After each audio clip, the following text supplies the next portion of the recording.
자, 이어서 계속 고린도후서 12장 11절, 12절, 13절 석 절만 더 같이 보도록 하겠습니다.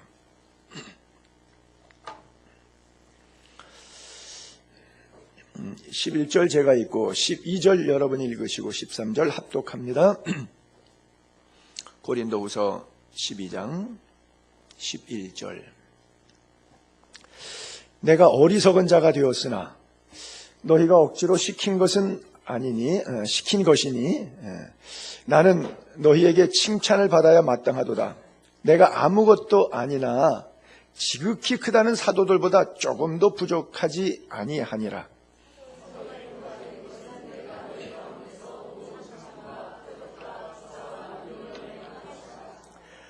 다 같이 내 자신이 너희에게 폐를 끼치지 아니한 일밖에는 다른 교회에게 부족하게 한 것이 무엇이 있느냐?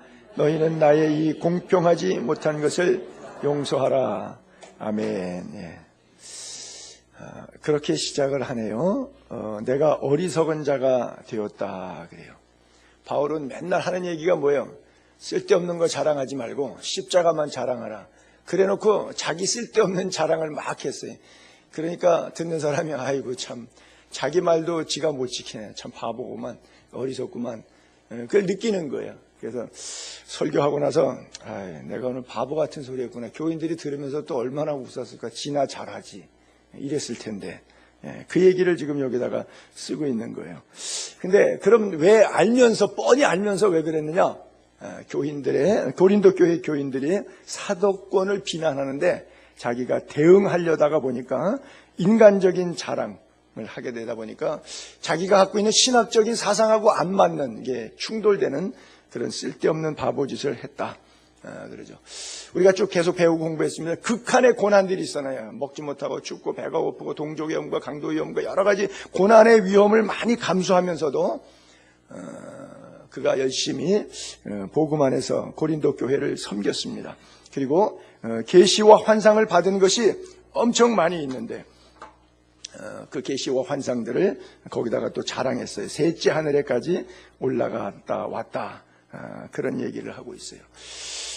자기가 받은 은혜는 하나님이 특별히 그 사람에게 준 거예요. 베드로에게도 필요 없기 때문에, 안드레에게도 필요 없기 때문에, 빌립에게도 필요 없기 때문에 바울 워낙 강파가 진 거, 의기양양해서 사람 때려 죽이는 데 있어서 스데반도 이미 죽였거니와 다메섹의 혈교 광장에서 올라갔던 바울, 그 성격 캐릭터의 인간에게만 특별히 필요해서 그에게만 일회적으로 셋째 하늘까지 끄잡아 올려갖고 천국의 비밀을 보게 하시고 하나님의 역사를 네가 이걸 내려가서 증거해야 된다. 그래서 목숨 걸고 너 다시 여기 올 거니까 목숨 걸고 사역 잘 감당해라. 이래서 자기에게만 필요해서 주신 거예요. 다 필요했다면 다 주셨겠죠. 그러니까 이건 나만 가지고 있으면 되지 그걸 내가 떠버릴 필요는 없는 거예요. 그렇잖아요. 그 떠벌려서 뭐 할 거예요? 그 사람은 그 사람에게 주신 환상이 있고 꿈이 있고 계시가 있고 비전이 있기 때문에 나에게 주신 것을 성경처럼 절대화해서 나 이렇게 우월한 사람이야, 나 이런 거 본 사람이야, 하나님과 이렇게 가까워, 이런 쓸데없는 짓을 하는 것처럼 멍청한 짓이 없고 제발 이런 것 좀 하지 말라고 책망하는 게 고린도 교회 보낸 편지인데 지가 하고 있어 바울이. 그러니까 내가 어리석은 자가 됐다. 그러면서 핑계는 또 자기에게 돌리지 않고 니들이 날 이렇게 어리석게 만드는 거야. 내가 이런 얘기 안 하려고 그랬는데 니들 너무 답답해갖고 내가 속에 있는 거 말하다가 보니까 니들이 비난하는 거 그거 다 유언비어고 맞지 않아. 왜 안 맞느냐 하면 이렇거든? 라고 아르바이 성립되기 위해서 3단 이렇게 육가 원칙에 의해서 논리적으로 반박하다가 보니까 쓸데없이 하나님께서 부르셔서 행했던 일 가운데 받았던 고난을 은혜로 받게 된 것과 영적인 비밀이 사도 바울이 뭘 알아? 사도 바울은 기적과 권세가 많이 일어났었어요. 그런데 제일 많은 양을 할애한 것이 바울 서신이 13권 가운데 보통 데살로니가도 많지 않아요. 6장, 3장 있어요. 에베소서도 6장 있어요. 빌립보서 4장 있어요. 갈라디아서 6장 있어요. 교회들에 보낸 편지가 별로 길지 않은데 고린도 교회는 전서는 16장, 후서는 13장까지 스토리가 많아. 빌립보에 갔을 때는 수일을 유하다가 일주일 넘고 열흘이 안 돼요. 그 다음에 데살로니가 갔을 때는 세 일해 동안 유대인의 회당에 들어가 강론했다니까 37이 20일. 데살로니가 사역은 27일밖에 사역을 안 해요. 아테네 사역도 한 달 남짓해서 추정치로만 되는데 석 달 안 걸려요. 그런데 고린도에서는 18개월 동안 1년 반 동안 사역했어요. 바울의 서신도 고린도 교회 편지 많죠. 기간도 다른 교회 개척할 때 순회 사역했을 때 머물렀던 기간보다 엄청나게 많죠. 그러니까 관계가 굉장히 많아요. 그래도 바울은 신세 안 지고 그들에게 복음 전한 데만 순서에 10일밖에 안 있었는데 10일 동안 숙식을 빌립보에서 10일 동안 숙식을 누가 제공했냐면 터키 소아시아 7개 두아디라 지역에서 염료 자주 장사, 비다리 장사, 왕소방 같은 비즈니스를 하고서 터키에서 그리스로 이민 와가지고 비즈니스 하고 있었던 루디아라고 하는 여인이 있었는데 이태리의 산타 루치아하고 하는 그 세인트 루디아라고 하는 그 여인이 나폴리 항구에 있는 도시 이름이죠. 그 여인의 이름에서 따갔는데 그 루디아 여인이 자기 집에서 숙식을 제공한 거예요. 그래서 그 집에 가서 있으면서 열흘 만에 다시 데살로니카로 갔는데 데살로니카가 한 160km 떨어졌어요. 그저 한 30km씩 걸어간다고 해도 4일 닷새 모였어요. 이렇게 길게 가면 한 일주일도 걸릴 수 있는 건데 거기에 빌립보 교인들이 헌금을 보내줘요. 우리 목사님이 우리 동네 와서 빌립보에서 개척해갖고 교회 세웠는데 우리가 헌금해가지고 이분이 복음을 전혀 불모지. 그 당시 데살로니카는 복음에 불모지. 바울이 처음 가서 예수 얘기 처음 한 도시니까 거기 가서 수고한다는데 그분의 열흘 동안 사역, 옷 찢기고 매 맞고 감옥에 갇힌 이런 사역을 통해서 간수의 가정, 루디아 가정 구원하고 온 집이 믿고 세례받고 크게 기뻐했는데 이 기쁨을 우리가 나눠야 되지 않겠냐. 그래서 몇 차례 옆에 동네 한 160km 거리 떨어진데 요즘에는 짧게 갈 수 있는 거지만 2시간이지만 옛날 같으면 일주일 걸려서 돈 전달해야 돼요. 상평 통보로 여권 엽전 같은 거 그런 거 갖다가 전달하던 시잖아요. 온라인으로 앉아서 컴퓨터에서 단추 눌러서 돈 가던 시절이 아니잖아요. 얼마나 번거롭고 불편해요. 그것도 빚진 거 갚는 것도 아니라 내가 내 돈 내가지고 갖다가 주로 일주일씩 걸려갖고 그 상평통도 그런 그 엽전 같은 거 갖다 줄래 봐요. 얼마나 번거로운 거예요. 그 정도로 열의가 있게 뜨겁게 갖다 줬는데 그걸 다 받았어요. 로마의 감옥에 있을 때도 빌립보서가 바로 그거예요. 빌립보 교인들이 헌금해가지고 거기다가 영치금처럼 선교 활동하는데 한 5년 이상 체류하셨기 때문에 2년 이태 감옥 있고 3년 이상 풀려나서 또 4차 사역 하셨거든요. 그러니까 그 돈이 어디 있어요? 그거를 빌립보 교인 다 받았었어요. 고맙다 그랬어요. 그래서 그 로마에서 고맙다고 선교헌금 잘 받았다고 보낸 편지가 빌립보서입니다. 바로 빌립보서는 그렇게 돼 있어요. 그래서 감옥에서 주 안에서 기뻐하라. 다시 말하면 기뻐하라. 너희가 준 것 받았다. 풍족하다. 하나님께서 너희 모든 쓸 것을 채워주신다. 이것은 나를 기쁘게 한 것이 아니라 하나님을 기쁘시게 한 것이다. 받으실 만한 향기로운 재물이다. 이게 빌립보서의 전체 내용이에요. 고맙다니. 그래서 다 받아쓰고 마케도냐 교인들 막 힘에 지나도록 헌금했어요. 데살로니가 교회, 베리아 교회, 빌립보 교회 이런 교회들이. 근데 짧게 은혜를 나눴는데도 그런 거예요. 고린도 교회는 얼마나 많이 길어요. 교인들하고 애완도 많고 삶도 많고 거기 브리스길라 와골라 간지 같이 텐트 메이킹 하면서 돈 벌어가면서 사역을 일주일 부흥해줘도 고마운데 18개월 또 1년 반 동안 부흥해주고 강사비 한 번 안 받았거든. 그런데 욕을 바가지로 먹으니까 부해가 났어요. 사도 바울이. 그래가지고 오늘 본문의 얘기가 바로 그런 거예요. 다 자랑하고 심지어 13절에는 그렇죠.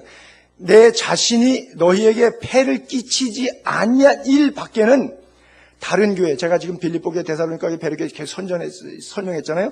다른 교회보다 부족하게 한 것이 뭐냐. 돈 안 받고 사례비 안 받고 무료 봉사한 것 말고 내가 뭘 잘못했냐는. 너희는 나의 이 공평하지 못한 것을 용서하라. 이제부터는 돈 좀 내놔. 일 좀 해야 되겠어. 내가 불공평하게 했더니 너희들이 불만이 많은 모양인데 그럼 돈 내놔. 이걸 지금 목사가 말이라고 하고 있는 거예요 지금. 응? 상당히 지금 화가 머리끝까지 올라가 있는 거죠. 다른 교회들은 얼마 안 있었는데도 더 주지 못해갖고 그렇게 헌신하고 있는데 충분히 주고도 남을 만큼 고린도 교회가 얼마나 음란해요. 번영의 도시잖아요. 항구 도시니까 돈 많고 흥청거리고 유흥이 많아요. 그 유흥비 쓸 거를 모아다가 생명 살리는 데 쓴다 그러면 엄청나게 쓸 수 있는데 지 배 두들기 내는 명품에다가 다 갖다 처발라 놓고 하나님한테서 인색한 데다가 내놓지도 않은 것들이 하나님의 종 사역에 비난만 하고 있단 말이죠. 옛날에 아테네 한인교회도 있을 때 그러더라고. 어떤 분이 자기가 11조를 못하니까 그렇게 말하더라고요. 11조는 율법이야. 구약시대 때 하는 건데 그걸 뭐하려고 해? 그러더라고요. 아니, 하기 싫으면 그냥 안 하면 돼요. 그것 갖고 성경에 있는데 비난하거나 교회를 비난하거나 하는 분을 비난하거나 교역자를 비난하는 것은 하나님의 저주가 임해요. 그것은 바람직한 형태가 아니에요. 그냥 자기가 못하면 그냥 못하는 거예요. 그것을 성경에 있는데 없다고 자꾸 거짓말까지 해서 자기 안 하는 것을 하나님께 헌신하지 못하는 모습을 변호하려고 하는 것은 상당히 그 치졸한 일인데, 고린도 교회가 바로 이런 일들을 하고 있는 거예요. 뭐 그것은 고린도 교회나 현대 교회들이나 마찬가지 모습이 좀 담겨져 있다고 볼 수 있죠. 자, 바울에게는 고린도 교인들이 그렇게 하는데 바울만 있었던 것이 아니죠. 그렇죠? 사도라고 하는 사람들, 또 거짓 사도들이 있었죠.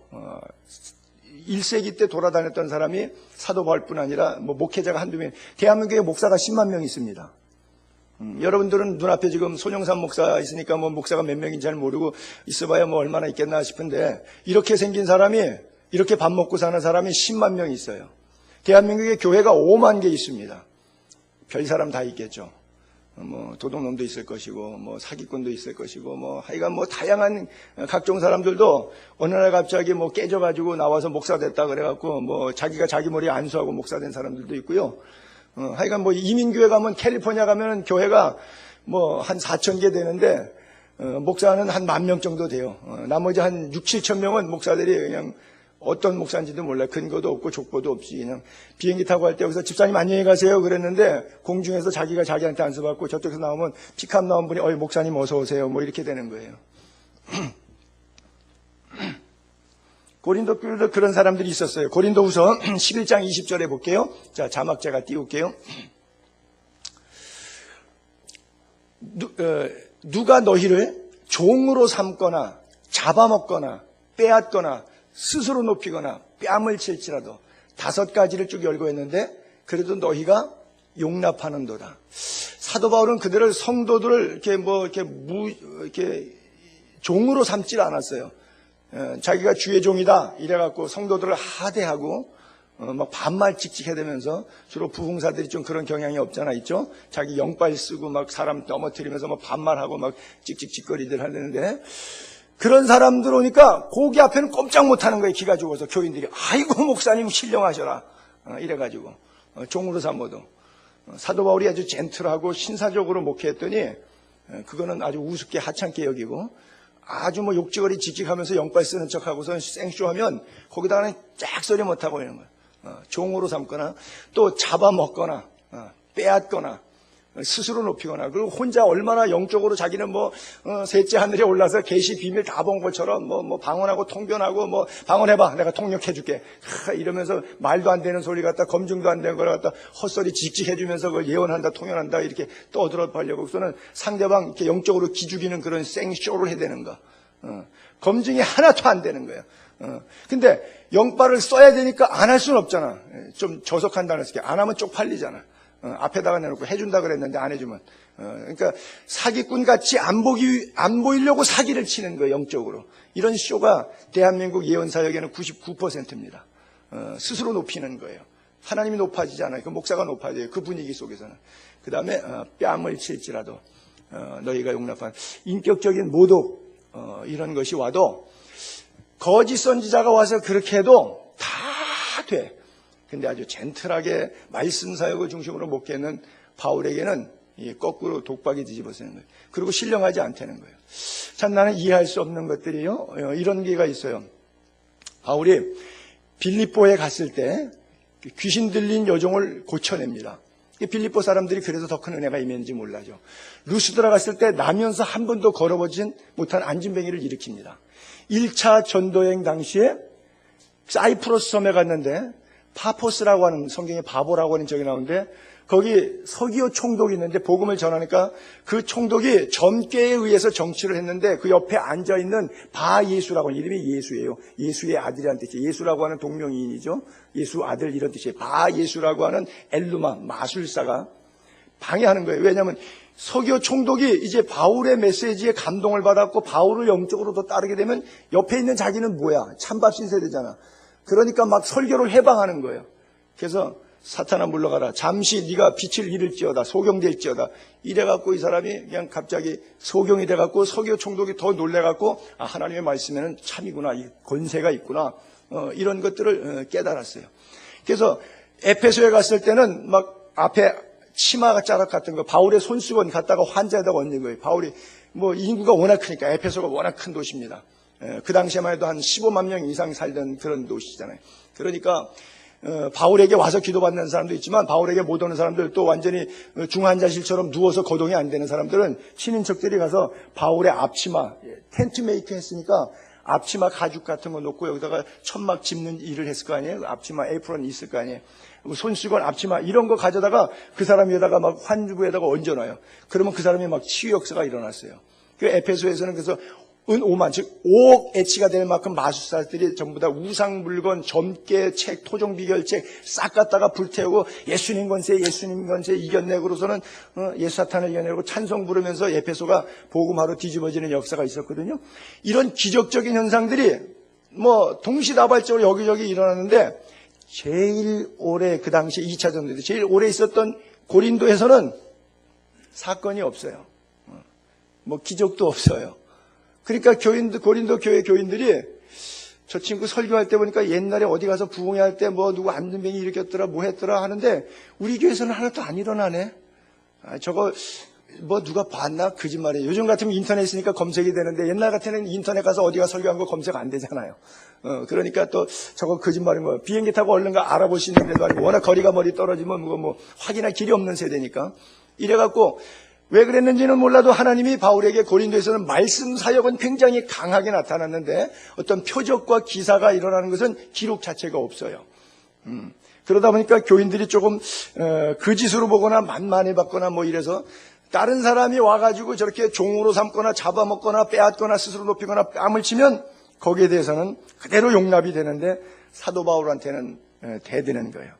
그러니까 거짓 사도들의 횡포 앞에서는 잭소리 못하고 바보처럼 그대로 당하고 있다가 정작 자기들의 영혼 구원을 해서 바른 신앙을 사역하고 있는 바울에게는 온갖 중상모략 비난을 다 하는 거예요. 그러니까 사도 바울이 뭐예요? 너희들 이거 나한테 고맙다고 말해야 되는 거 아니야 지금 뭐 이거 잘못된 거 아니야? 그 얘기를 하고 있는 거예요. 그게 오늘 본문의 11절 다시 읽으면 내가 어리석은 자가 되었으니 너희가 억지로 시킨 것이니 나는 너희에게 칭찬을 받아야 마땅하도다. 이게 뭐예요? 나한테 고맙다고 해야 되는 거 아니야? 그 뜻이죠. 너희에게 칭찬. 지금 자기를 비난하고 있는 사람한테 당신 비난 틀렸어. 당신이 비난할 게 나를 칭찬해야 돼 이 사람아. 이게 말이 먹히겠어요? 듣는 사람이 이게 수용이 잘 되겠어요?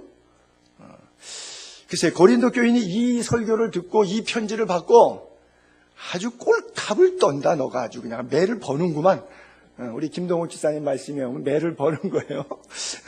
아마 그렇게 받아들이지 않았을까 모르겠어요. 사도 바울은 왜 그랬는지 모르겠어요. 사람도 그렇잖아요. 저희도 뭐 6남매인데 우리 부모님이 누구를 제일 사랑했는지는 잘 모르겠어요. 나도 3남매인데 우리 아들이 있기 때문에 누구를 제일 사랑한다고 여기서 말 못해요. 교회 목회가 목회하면서 제가 여러분 가운데 누구를 제일 사랑한다고 말하면은 시험 들어요. 그분만 남고 나머지는 다 가요. 이제 다음 주부터는.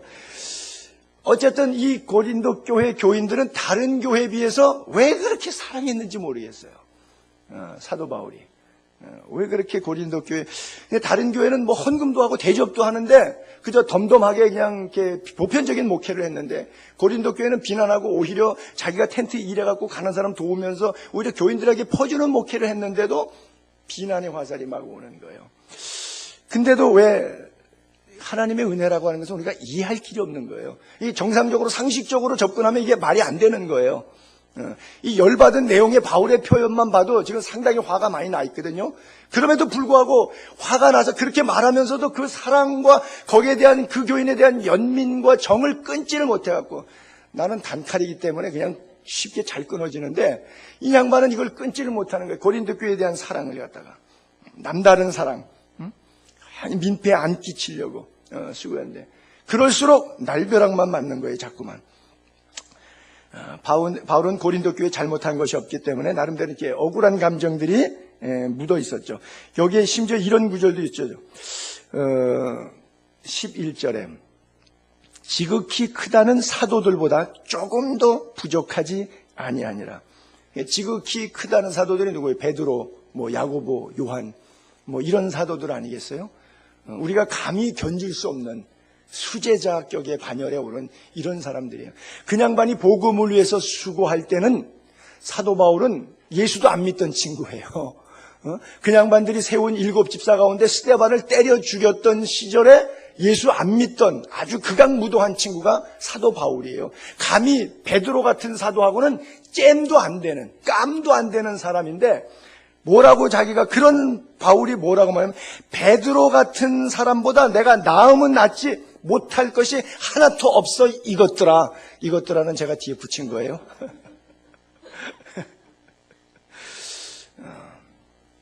그러면서 바울이 속으로는 말 안 했지만 그렇게 말한 거예요. 사기꾼 목사 만나갖고 이중인격 목사 만나가지고 아주 더러운 목사 만나서 맨날 돈 뜯기고 시험 들고 영혼 삐리삐리 고생 좀 해봐야지, 이것들이 좋은 목사 만나갖고 바른 말씀 양육받는 게 얼마나 귀하고 고마운지를 몰라. 뒤에 쌍시옷 받지면 안 붙였어요. 이러고 지금 바울이 막 성토를 해대는 거예요. 제가 이 본문을 이제 설교 준비하고 읽으면서 한번 이렇게 비춰봤어요. 그랬더니 우리 교회는 반대더라고. 우리 교회는 반대야. 하나님이 너무 좋은 교인들을 많이 줬는데 손영삼이가 우리 교인 좋은 걸 몰라 지가. 웃는 거 보니까 정말인 줄로 아네. 말을 거꾸로 점잖게 해줬더니 이것들이. 그래요. 자, 12절 넘어가 볼게요. 사도의 표. 사도의 표가 된 것은 내가 너희 가운데서 모든, 사도의 표는 뭐냐? 목사의 징표. 조금 더 넓은 의미에서 그리스도인의 징표는 뭐냐? 표징은 뭐냐? 오래 참아야 된다는 거예요. 그 다음에 표적과 기사와 능력을 행한 것이다. 사실 고린도 교회는 사도 바울이 표적과 기사와 능력이 없어요. 다른 데는 많이 있으니까 총체적인 하나님 앞에서의 자기의 사도의 길을 이야기할 때는 맞지만 고린도 교회에 관해서는 이 말이 그 교인들한테 안 맥혀요. 그렇잖아요. 제가 똑같은 설교라도 어떤 분에게는 은혜가 될 수 있지만 어떤 분에게는 은혜가 안 될 수 있죠. 어떤 교회는 은혜가 될 수 있고 어떤 교회는 자기가 목회하는 교회에서는 말하기 힘든 부분들이 있어요. 근데 나하고 인간관계, 감정관계가 얽히지 않은 부흥회 가서는 제가 모든 말씀들을 창세기부터 요한계시록까지 있는 모든 말씀들을 마음껏 예수 그리스도 입장에서 토로할 수 있어요.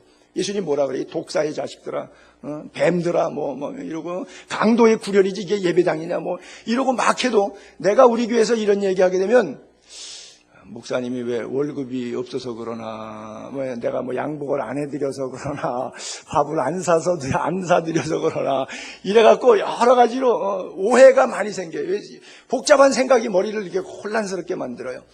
근데 이제 모르는 데 가면 괜찮아요. 이제 사도 바울도 모든 참음과 이것은 바울이 대응하는 것 보니까 대략 이해는 되는데, 고린도 교회는 표적, 기사, 능력 이런 것들은 별로 크게 나타나는 게 없어요.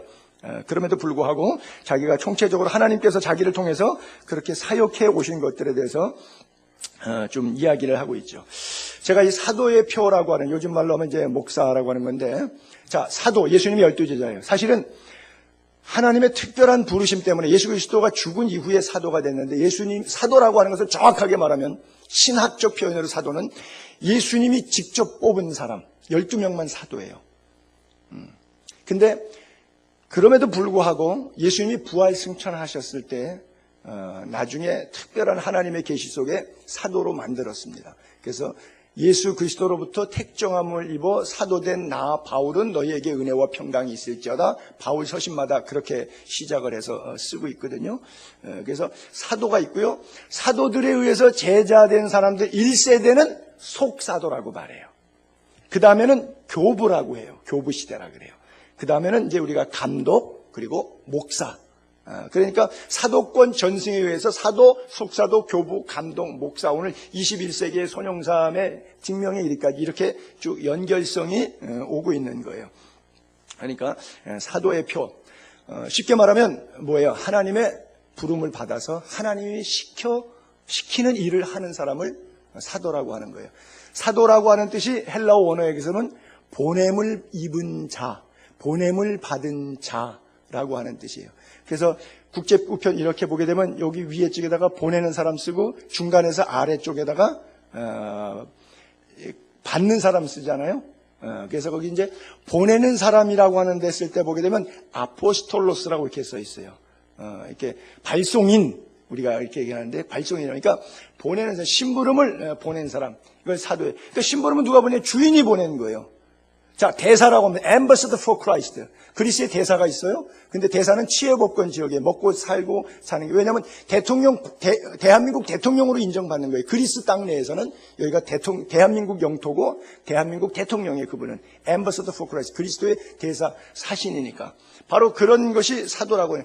하나님의 전권을 인간에게 주었는데 왜 주었느냐? 너 멋있게 뽀다고 나게 살으라고 준 게 아니라 너의 입을 통해서 내 일을 행하겠다는 거예요. 즉 영혼 구원받기 위해서.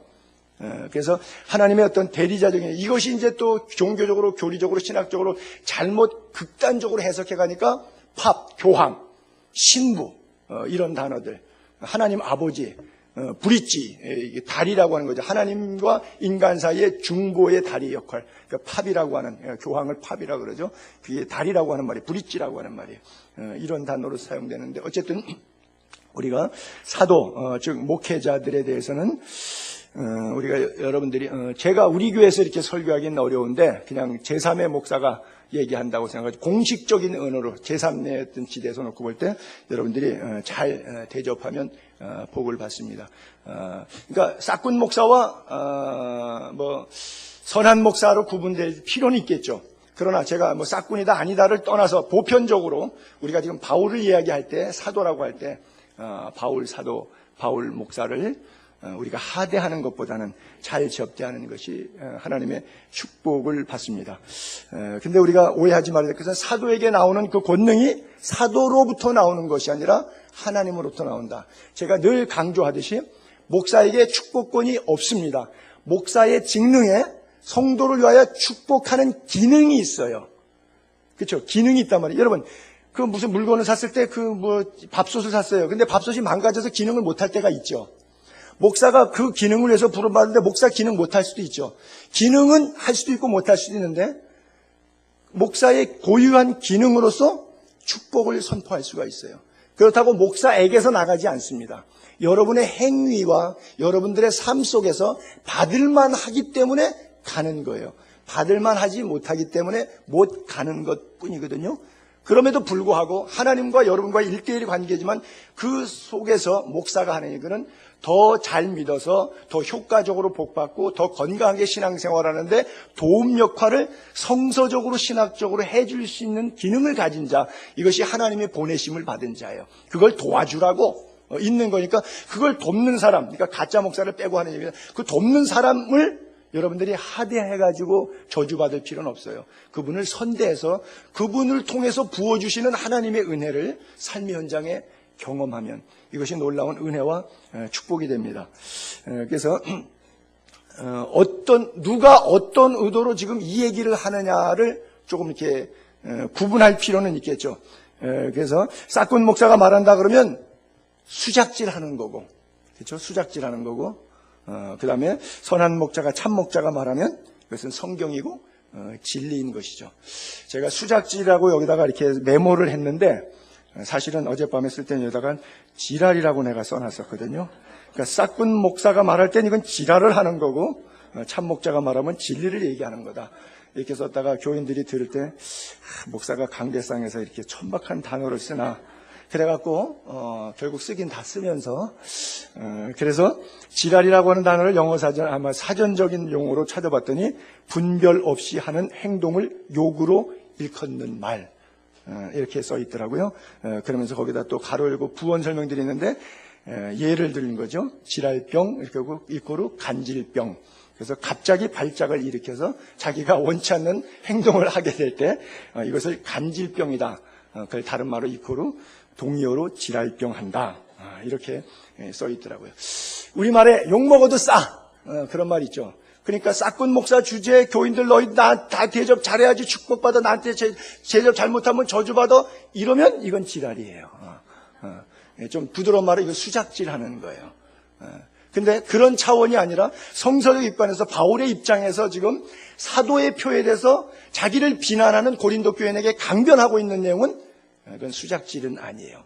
하나님의 말씀을 순수하게 그대로 당신들이 복받는 과정 속에 이것은 은혜요 진리입니다 라고 가르쳐 주는데, 언어가 지금 굉장히 좀 강하게 나가고 있는 것이죠.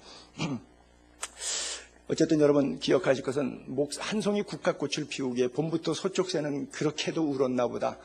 그게 뭐예요? 세월의 인고 속에서 한 생명이 태어나기까지의 어떤 애절함을 구구절절 표현한 거잖아요. 우리 교회도 부목사님, 전사님들이 계시고 앞으로 여러분들의 자녀 가운데 이제 성직자들이 나올 수도 있는데, 저는 그 시를 굉장히 많이 외우는 편이잖아요. 많이 들어보셨을 거예요. 제 설교 시간에. 한 명의 목회자가 탄생하기까지 그 목회자를 하나님이 얼마나 많이 훈련시키는지 몰라요. 여러분들이 살면서 그렇게 쉽게 하대할 수 있는 분들이 아닙니다. 물론 싹군 목자를 제외하고 지금 얘기하는 거예요. 하나님의 인정한 그런 사역자라 그러면 한 명의 목회자를 세우는 것이 그냥 만들어지지 않습니다. 목사는 고생을 해야 영성이 생깁니다. 목사 배부르면 절대 기도 안 합니다.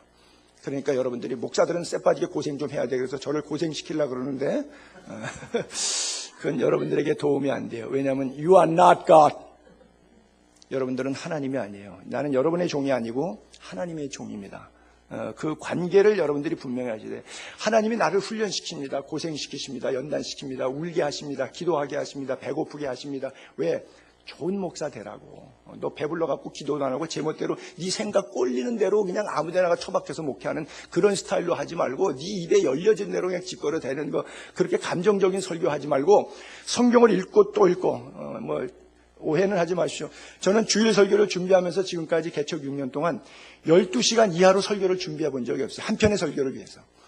보통 어떤 때는 18시간까지도 가고, 오늘도 새벽에 한 5시에 들어갔지만 어떤 때는 아침에 7시, 7시 반에 들어갑니다. 물론 제가 잘못하는 거예요. 그건 잘하는 것은 아니에요. 뭐냐면 월요일부터 설교 준비하면 될 거 아니에요. 굳이 왜 토요일 날 해갖고 했어요. 그렇죠? 그러니까 그건 잘하는 짓은 아닌데, 월요일부터 하던 토요일부터 하던, 저는 우리 신학교에서 설교학을 가르칠 때도 한 편의 설교를 하는데 12시간 이하로 만들지 말아라. 왜? 살인행위다. 의사가 돌팔이가 잘못 째면 어떻게 되는 거예요? 큰일 나는 거예요. 일반 사람의 생명, 이렇게 말하면 좀 나쁜 표현이지만 별거 아닌 육체 하나 생명도 돌팔이 의사가 하면 안 되는데, 육신은 죽여버려도 100년짜리예요. 영혼은 죽여버리면 언겁의 세월이잖아요. 기간이 있어. 이게 100년에 1000년에 만년에 20억 광년이에요. 얼마의 세월이에요? 안 죽어요. 지옥은 구덩이도 안 죽는 곳이에요. 소금치도 타는 곳이에요. 거기다가 앉혀놓은 교인들 거기다가 가게 보내놓고 자기 혼자 월급 받아갖고 밥 먹고 살면 된다고 그걸 목회라고 하고 앉아있으면 갔을 때 하나님한테 귀샤대기 안 맞겠어요? 떨며 두려움으로 해야 되죠. 설교 잘못하는 것은 뭐냐? 살인행위를 저지르고 있는 거예요. 돌팔이 의사가 수술하는 것과 준비되지 않은 설교, 설익은 설교 가지고 올라가가지고 교인들 앞에 시간 때우기, 말장난하고 월급 받기 위해서 수당 받기 위한 수단으로 시간 때우는 거 한다 그러면 안 되겠죠. 하나님의 말씀을 더 뜨겁게 준비하고 성실하게 전달되기 위해서 하나님께서 훈련도 시키고 연단도 시켜요. 그러니까 우리 목사 설교 좋은 거 나오면 훈련 세게 받아야 돼서 여러분들이 연단시키려고 그러면 여러분에게 임할 하나님의 또 다른 손길이 있어요. 절대 여러분 그런 짓 하지 마세요. 여러분들에게는 주어진 권리가 딱 하나밖에 없어요. 목회자에게 최선을 다해서 최선의 것으로 섬기십시오. 최선을 다해서 최선의 것으로 목사를 섬기십시오. 그것만이 여러분들에게 하나님께서 주어진 권리에 다해요. 이것 이하도 없고 이상도 없습니다. 왜냐하면 하나님이 여러분들의 영혼을 깨우기 위해서 목회자를 세웠기 때문이에요. 단 이제 기본 원리적인 틀 안에서 들어가서 보니까 그 목사는 아니더라. 내가 보는 성경하고 그 목사가 보는 성경이 다르더라. 이때는 나가야 돼요. 이런 경우는 이단일 수도 있고 목사가 싹군 목사도 있고 차이 안에서 지혜롭게 우리가 분별할 부분들은 있어요. 그러나 분별되었다면 정말 천국으로 인도할 사람이라고 생각한다면 여러분 생에 있어서 목사가 제일 중요한 사람이에요. 제가 억지가 아닌데 사실로 얘기해요. 여러분 부모보다 더 중요해요. 그래서 우리가 영적 부모라고 하는 표현도 쓰지 않습니까? 서양 속담에는 그래요. 꼭 사람이 살면서 세 사람을 지내라. 하나는 목사. 영적 문제를 가장 중요하니까 상담해야 되니까. 두 번째는 의사를 지내라. 사람이 살다 보면 아프니까 건강에 대한 자문이 필요하거든요. 의학적인 지식을 갖고 있는 의사를 지내라. 세 번째는 인간관계 법률 문제에 자문이 또 필요할 때가 있어요. 그래서 변호사를 하나 지내라. 그래서 서양 말에는 꼭 사람이 살면서 3명의 친구를 꼭 갖고 있어라. 그리고 3명의 친구 중에 가장 중요한 친구는 목사 친구 하나 사귀어라. 그래요. 우리 친구들은 행복한데 그거 알런지 모르겠어. 근데 만약 목사가 가짜라면 여러분이 이렇게 하시면 돼요. 조용히 멀리 하십시오. 그 목사에 대해서 정죄하거나 돌을 던지거나 그 목사 때문에 죄를 짓지 마세요. 성도들이 피해야 될 문제, 정의롭게 싸워야 될 문제인지 지혜롭게 이걸 잘 여러분들이 구분해야 합니다. 모세를 대항했던 누나 미리암이 문둥병으로 어려움을 당하지 않습니까? 이 부분에서 내가 하나 우리 정정할게요. 시간이 많이 지났기 때문에 우리 김영준 전사님이 한번 이거 미리암이 모세가 구수 여자를 취했는데 그 구수 여자가 십보라였다고 한번 그런 얘기를 했는데 그거는 아니에요. 우리 사역자들이 가끔 가다가 이제 설교를 하는데 저는 설교에 대한 품평은 안 하는데 세월이 지나서 제가 적어도 한 달이나 2달 뒤에 정정합니다. 그때 막바로 직판 정정하지는 않습니다. 어떤 건 1년 뒤에 정정할 거예요. 메모는 제가 다 해놨어요. 십보라는 이미 모세가 출애굽에 80 되기 전에 미디안 광야 40년 생활 중에 이드로 장인을 통해서 결혼해서 그 아들 게르솜 엘리에셀이라고 하는 그 두 아들을 갖고 있었고요. 출애굽할 당시에 부인과 두 아들이 같이 출애굽했습니다. 그래서 출애굽한 지 45일째 먹거리가 떨어져서 불평하다가 만나가 내린 거예요. 그리고 첫 해가 지나고 둘째 해 하나님께서 호렙산에 그를 부르셔서 십계명과 율법을 받고 성막 제조 단계에 들어가기 시작합니다. 그리고 두 번째 해가 되어서 둘째 해 둘째 달 이후에 그가 하나님의 어떤 그 무슨 역사인지 모르겠는데 2년 차 되니까 고기가 먹고 싶었어요. 그래서 메추라기를 달라 그랬어요. 근데 원망하면서 달라 그랬기 때문에 먹긴 먹는데 이 사이에서 고기가 씹히다가 그들이 죽는 사건이 있어요. 그래서 거기서부터 너무 땅이 터가 안 좋다 이래서 옮겨가요. 하세롯이라고 하는 곳에서 그 하세롯이라고 하는 곳에 있다가 바로 이 구수 여사를 취합니다. 그래서 시간적인 간격이 꽤 떨어지기 때문에 현실적으로 역사적으로 시간의 짜집표에 맞지 않죠. 그리고 이 구수 여사 취한 하세롯 사건 이후에 또 광야에서 그 다음에 바란 광야로 넘어가죠. 그리고 바란 광야에서 그 12명의 정탐꾼을 가나안 땅에 들여보내서 정탐하게 하는 사건이 출애굽 둘째 해에 이렇게 진행이 되죠. 성경에. 어쨌든 그 미리암이 제가 볼 때는 구수 여자, 즉 리비아 쪽입니다. 약간 아랍 계통인데 좀 아래쪽으로 내려간 사람을 얻었으면 거의 흑인 같을 거고 위쪽으로 했으면은 이스라엘과 아랍 사람들, 이집트 사람 비슷한 피부나 혈종 나올 거예요. 구수 사람은 그런 정도 사람입니다. 여러분 아랍 여자가 참 이쁘다고 그래요. 아라비안 나이트에 나온 여자, 중동 여자가 이렇게만 나오고 다 뒤집어 씌워놔서 그렇지 그거를 다 이렇게 벗겨놓고 이렇게 하면 아랍 여자들이 그렇게 이쁘다고 그러네요. 워낙 그 배꼽춤이 아랍 춤입니다. 그러니까 몸매 자신 있는 사람만 추는 거예요. 여러분들은 함부로 대들지 마세요.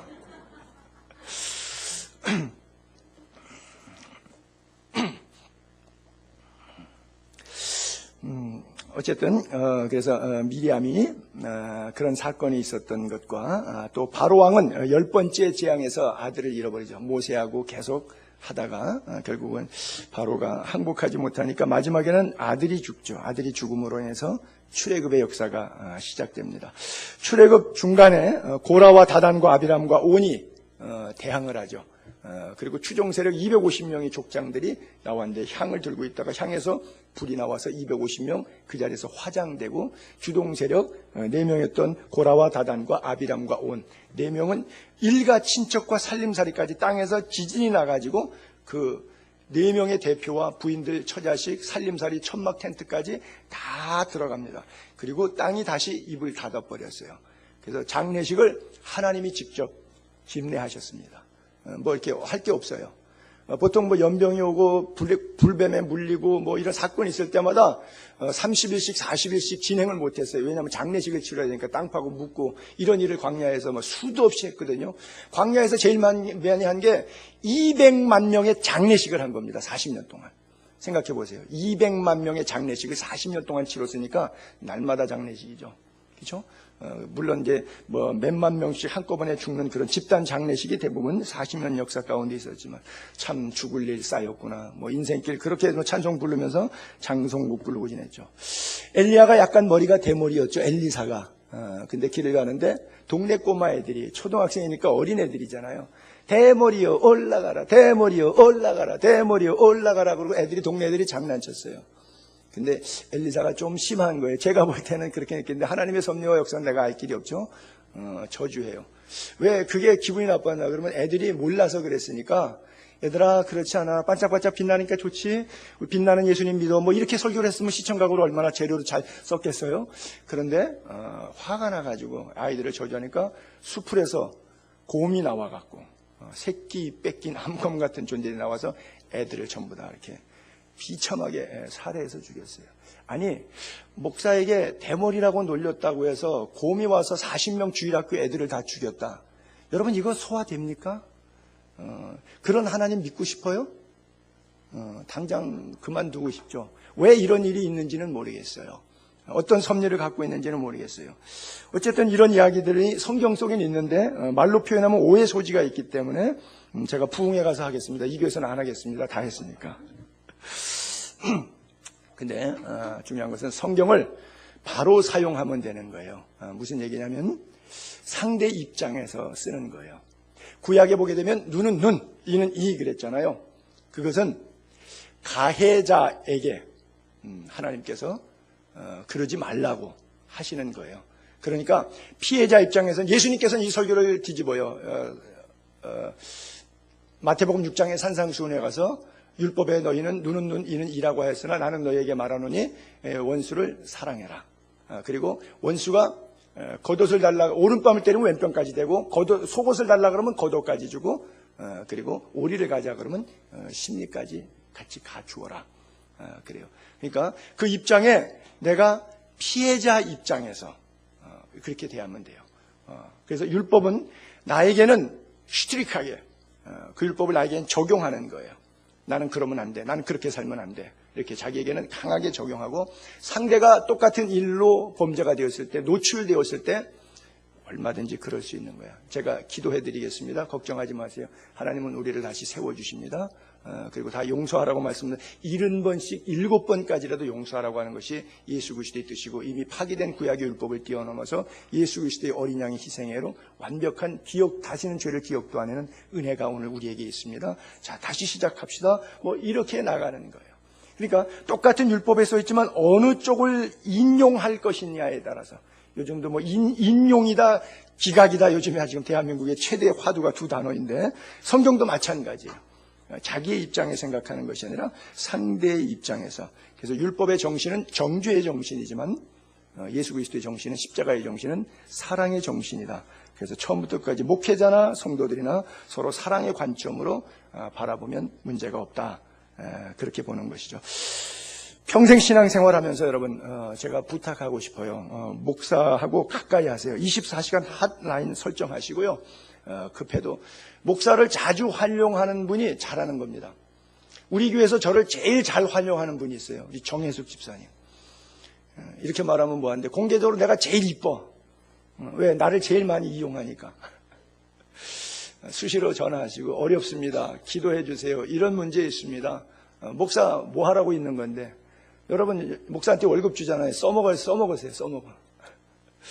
그래서 가능하면 말씀과 기도의 공유자가 되시고 목회자를 통해서 부으시는 주님의 은혜를 자주자주 경험할 수 있게 그렇게 되기를 바랍니다. 그래서 여러분들 목회자를 가까이 하세요. 사실 이 바울이 고린도에서 계속 목회했으면 이런 문제들이 조금 이렇게 불식될 수는 있었을 거예요. 근데 순회 사역자다 보니까 자꾸 이렇게 교회를 비우고 순회하면서 돌아다녔거든요. 그러니까 교회를 비우고 순회하는 동안에 시간적, 공간적 개념이 생기니까 요거를 사탄이 틈을 타기 시작하니까 여기에 이상하게 분위기에 말려버리는 거예요. 그래서 다시 재수정하려다 보니까 사람이 보고 수정하면 되는데 글로 수정하다 보니까 감정은 남았는데 글로 수정되니까 이게 안 되는 거예요. 더 반발이 나는 거예요. 그러니까 그 반발을 또 잠재워서 바울이 글을 썼는데 오늘 본문에 있다시피 막 융단 폭격하듯이 들어가는 거죠. 나를 용서하라 그러는데 그게 용서할 내용이 아니야. 내가 불공평했다. 그게 불공평했다는 게 아니에요. 더 선대했다고 하는 뜻이거든요. 이런 결과들이 올 수도 있다라고 하는 것이죠. 자, 고린도전서 4장 9절 사도의 표. 사도는 어떤 사람이 사도의 자격이 있나? 고린도후서 4장 9절에 보니까 하나님이 사도를 세워놓고 그 사도를 어떻게 다루시나, 어떻게 사도를 취급하셨나. 내가 생각하건대, 바울이 생각해보는 거예요. 하나님이 사도인 우리를 사도로 기껏 불러놓고 완전 죽이기로 작정된 차처럼 이렇게 만들어봐요. 너무 억울하다 이 뜻이죠. 아니 나를 사도로 주혜종 불렀으면 뽀다구 좀 나게 해주지. 기껏 사도로 불러놓고 자리에 앉혀놓고 완전 개망신 주고 죽이기로 작정된 자신. 그리고 끄트머리에 두었다. 우리는 세계고 천사와 사람들에게 구경거리가 되게 만들었다. 조금 이제 저속한 단어를 쓰면 창피해서 아주 쪽팔려 죽겠다. 내가 사도 돼가지고 굉장히 목사 안수 받고 이제부터 정말 시온의 대로가 열려서 교인들도 나 볼 때 존경하고 이제는 전도사가 아니라 목사니까 이제는 평신도가 아니라 성직자니까 다른 눈으로 날 봐주겠지 생각하고 입장에 딱 안수 받고 났는데 완전히 하나님이 나를 쪽팔린 입장으로만 자꾸 뭐라 하는 거야. 구경꾼이 돼요. 날 죽이려고 작정한 것 같아 하나님이. 우리는 그리스도 때문에, 예수 때문에, 하나님 때문에, 복음 때문에 어리석게 되는 거예요. 그 대신 너희는 세우는 거죠. 상대는 세우는 거죠. 그리스도 안에서 지혜롭고 우리는 약해지고 너희는 강해지고 너희는 존귀하게 되지만 우리는 비천해지고 바로 이 시각까지 다메섹에서 깨지고 너희들에게 편지 쓰는 이 시각까지 약 20년 가까운 세월이 흐르는 이 선교의 여정의 모든 통체적인 생각 순간까지 우리가 뭐 했냐 그동안에 사도 되고 한 게 뭐냐 사도 월급 받은 거 줄이고 목마르고 헐벗고 매맞고 정처 없고 다음에 수고하고 뭐 텐트 메이킹 자비량 사역했으니까 수고해 친히 손으로 일하고 어떤 때는 모욕을 당해. 그래도 대응하지 않고 God bless you. 축복하고. 박해를 받아요. 그래도 대응하지 않고 아무 소리 안 하고 그냥 변명하지 않고 참아. 그 다음에 비방을 받아. 사실은요 그건 아닌데요 하고 권면해줘요. 오히려. 우리가 지금까지 세상의 더러운 것과 만물의 찌꺼기같이 되었도다. 좀 저속한 표현을 계속 쓰면 아주 더럽고 치사해서 사도 못해 먹겠다. 난 사도 되면 괜찮아질 줄 알았다. 사도 바울이 지금 그렇게 쓰고 있어요. 사도 바울이 하나님의 권세가 참 강력하게 나타났던 이런 부분들을 사도행전 19장 에베소 교회 11절부터 제가 쭉 읽을게요. 하나님이 바울의 손으로 놀라운 기적이 일어나요. 심지어 바울 몸에서 손수건 앞치마 이런 거 갖다가 병든 사람에게 얹은 귀신이 떠나가요. 소문이 났어요. 그러니까 마술사 어떤 유대인 시험 삼아서 귀신 들린 사람에게 가서 예수 이름을 불러서 선포하는 거예요. 예수 이름으로. 내가 바울이 전파하는 예수를 의지하여 너희에게 명하노라. 사탄아 나가라. 귀신아 나가라. 그러고서는 한번 선포해봤어요. 무조건 선포하면 다 되는 줄 알았어요. 지가 그릇이 그 그릇이 아닌데 선포만 하면 된다고 생각하고 바울이 하니까 흉내낸 거예요. 바울의 영성이 그 안에는 없는데. 우리 주로 목회자들이 많이 착각하는 게 바로 이런 거거든요. 성경에 있으니까 나도 해보겠다고. 그래서 막 독을 마시고 죽는 사람도 있고요. 무리를 걷다가 빠져 죽는 사람도 있고 막 그래요. 아유 가슴이 답답하다.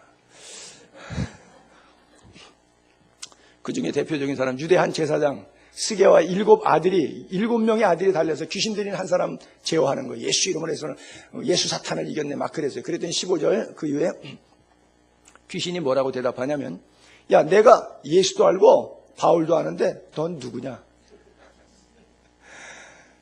귀신 들린 사람이 그 7명 위에다가 뛰어 올라갔고 막 7명을 일당칠로 이기는 거예요. 그랬더니 이 친구들 7명이서 두들겨 맞아갖고 멍든 자국 가지고 옷 찢어져가지고 36개 주랭랑 도망갔어. 한 명 귀신 들린 사람을 멀쩡한 7명이 이기질 못해요. 미십니까?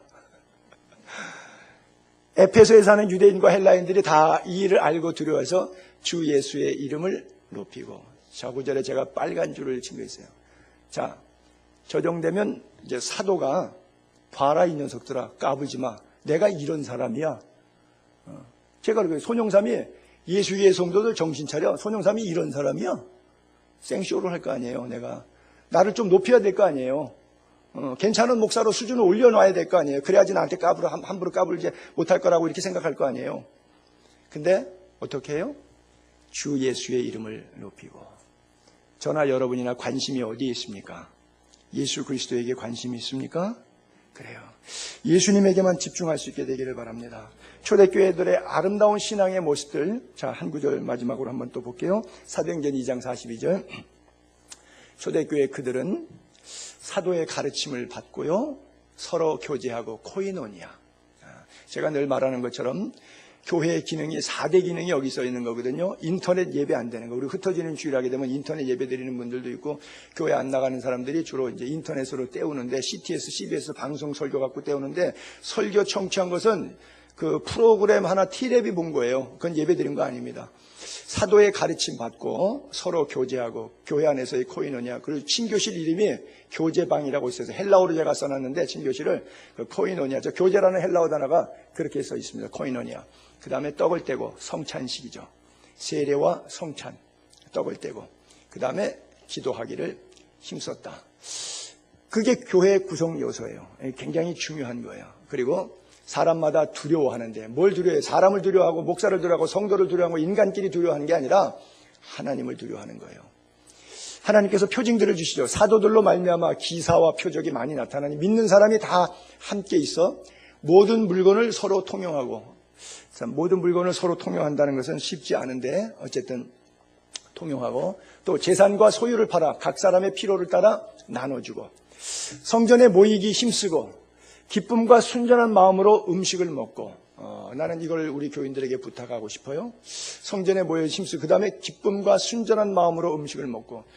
우리가 이제 구역예배 셀 목장을 다시 좀 활성화해야 되는데, 구역예배가 주로 많이 교회들이 시험 드는 이유가 구역예배에 먹는 것 때문에.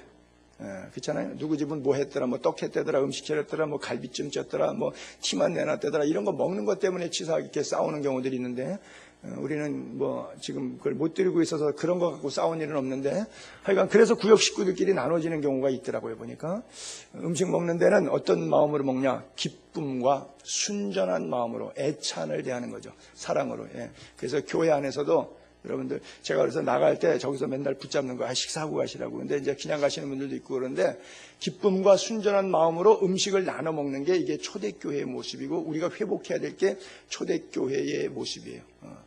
예를 들어서 식사당 보니 이 사람하고 저 사람하고 갈등이 있어요. 이 사람이 차릴 때는 저 사람이 안 먹고, 저 사람이 차리면 이 사람이 안 먹고. 그럼 중간에 목사가 딱 볼 때 기분이 너무 좋아. 뭔 말인지 이해하시죠? 그러면 하나님의 기분은 더 좋으실 거야. 왜? 성경적으로 살아가니까 그들이. 그쵸? 그 얘기예요. 내가 부흥회 가서 해야 되는데 우리 교회에서 하면 참 힘든데 이거. 하나님을 찬미하며 또 백성에게 칭송을 받으니, 하나님을 찬송하는데 넌 크리스찬에게도, 이 상가 밖에 있는 길 지나가는 이 죽전동 사람들에게까지도 칭송을 받으니까 구원받는 사람이 날마다 더하게 되더라는 거예요. 이게 자동 전도의 열매가 맺혀지게 되더라고 하는 것이죠. 그래요. 이제 말씀을 정리하면서, 초대교회의 아름다운 교제, 표적들이 일어나고, 물건이 통용되고, 자기 것을 제 것이라고 소유를 주장하지 않고, 정말 하늘의 소망을 두고 천국의 보물을 쌓고 이렇게 살아갔던 사람들. 결론적으로 사도의 표는 무엇이냐, 그리스도인의 표는 무엇이냐, 바울이 표현한 그대로 하게 되면 모든 참음과 표적 기사 능력, 영적인 체험들이라 그랬어요. 자, 꼭 하나 기억하실 메시지 던지고 정리할게요. 기독교라고 하는 것은 뭐냐? 크리스찬이티라 그러는데, 영어를 좀 길게 제가 설명을 할게요. 크라이스트, 그리스도라고 하는 거고요. 크리스찬, 기독교 인자를 봤을 때 IAN, 찬, 그래서 그리스도인, 그리스도와 사람이에요. 크리스찬. 그 다음에 ITY, it라고 하는 단어가 들어가요. 이것은 뭐냐면 만남이에요. 그러니까 우주선 도킹, 연합, 결합. 즉 그리스도와 사람이 크리스찬이고, 그것이 만남의 관계로 형성되어질 때, 그리스도와 사람이 만날 때, 즉 체험이죠. 그렇죠? 하나님 안 보이잖아요. 성경 말씀을 통해서 삶의 현장에서 살아계신 하나님을 만나는 체험, 이걸 영적 체험이라고 그러잖아요. 이런 신비적인 체험, 기독교라고 하는 단어는 바로 만남이에요. 사도의 표는 그 만남이 있는 사람이 사도의 자격이 되는 거예요. 이게 바로 그리스도인이 되는 거예요. 근데 종교라고 하는 것은 크리스찬니즘 이런 단어는 지구상에 없습니다. 기타 종교, 예를 들어서 불교는 부디즘이라고 그래요. ISM으로 끊어요. 이즘. 이즘이란 말은 철학이고 사상을 이즘이라고 그래요. 힌두이즘, 부디즘, 조로아스티즘. 그래서 많은 종교들은 끝에 가서 ISM, 이즘 그래요. 사상, 생각이라면. 생각은 내 생각과 네 생각이 다를 수가 있어요. 그 구원론이 달라져요. 과학은 1 더하기 1은 내가 하든 네가 하든 한국 사람이 하든 미국 사람이 하든 전 세계 누가 해도 1 더하기 1은 답이 2가 나오는 게 그건 과학이에요. 그건 체험이에요. 100% 확실한 거예요. 이건 만남이에요. 안 보이는 하나님을 내가 영적으로 만난 거예요. 그리고 크리스찬니티가 되는 거예요. 크리스찬니즘이 되면 안 돼요. 여러분들이 신앙생활, 교회 나오는 것이 종교생활, 수양생활이 되면 안 되고요. 늘 예배 가운데 주님을 만나셔야 돼요. 말씀을 듣는 가운데 하나님의 가르침을 받아야 되고요.